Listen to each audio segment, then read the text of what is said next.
So, one second. All right, y'all. This is Katt Williams respond.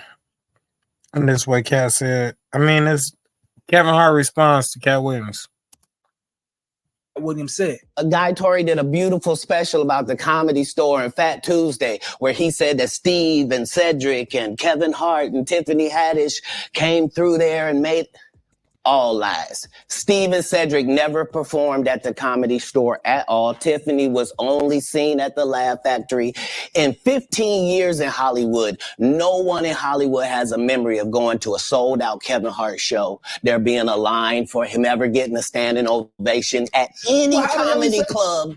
He already had his deals when he got here. Have we heard of a comedian that came to L.A. and in his first year in L.A., he had his own sitcom on network television and had his own movie called Soul Plane that he was leading? No, we've never heard of that before that person or since that person. What do you think a plant is?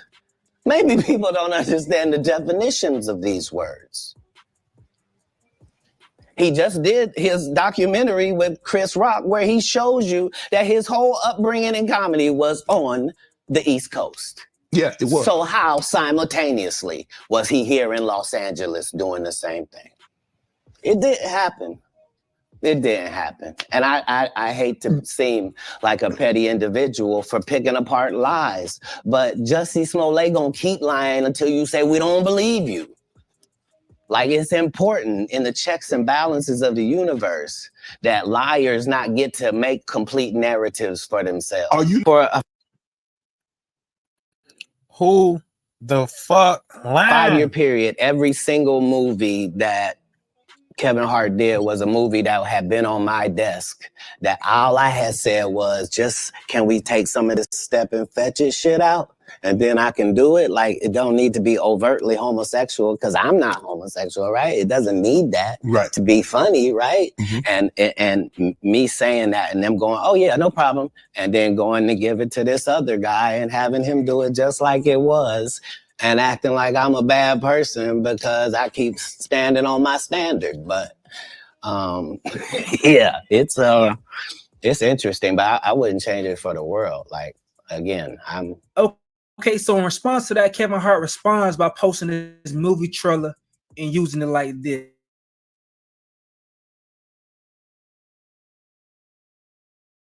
So he says, gotta get next film Lift, which will be airing on Netflix in 8 days. There's a moment in the trailer where Google Bantha Ross says they really love you. I now know she's talking about Katt. Mark your calendars, real. This one is special. Okay, so Kev is using this situation to promote his new movie that's coming out. I guess that's the business play about it, right? But one thing I will say that this shows you how big Katt Williams is and how competitive comedians are because they're not letting this one slide up under the rug. Everybody responding and responding fast as hell. Now let's get to what Spank Horton guys to say. Once again, this is one of the Plastic Cup boys. So he says he called Kev a plant. It's been a few comedians that moved to LA after they got deals in Montreal. Shaking my head, that nigga be saying anything. And then in regards to the situation with Katt Williams saying that said doesn't have any Netflix special, this person posted this. And he says, man, he lies a lot. That man don't have 12 specials either. Also, his first was on HBO. He didn't pay $22K for his own. See? Here go the confusion.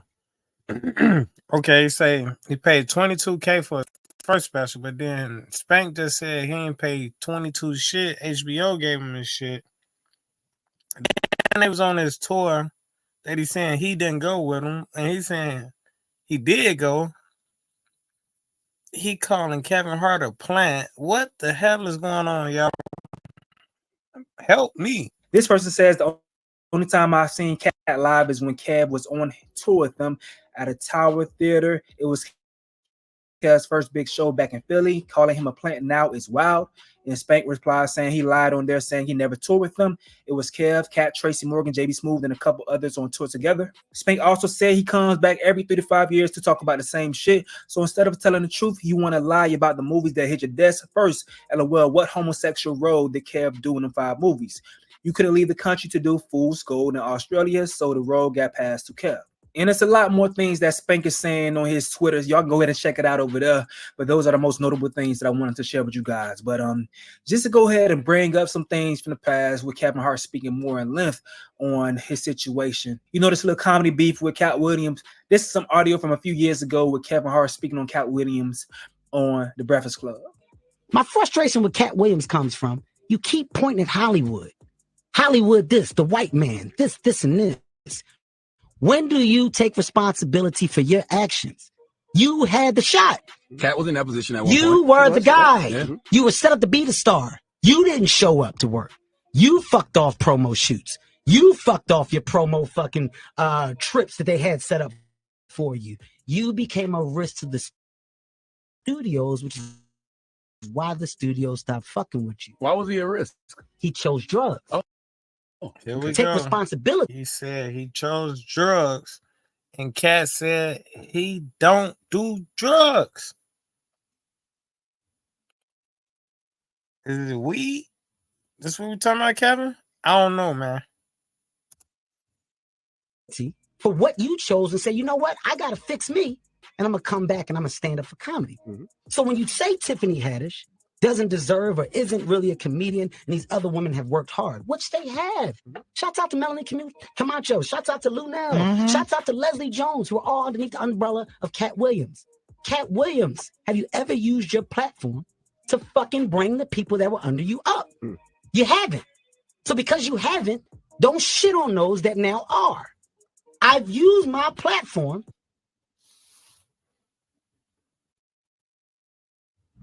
How do you take 20,000 children in the middle of New York City without anybody seeing? They are being put into... And I brought my guys and girls up. The brand of Kevin Hart is a brand that's expanded so fucking far, whether you like me or not. My presence in comedy will forever be felt because I'm a fucking boss. I sit on the top of it, and the opportunities I'm giving are the ones that I'm creating. So take responsibility for what you did. You fuck you. Nobody else did.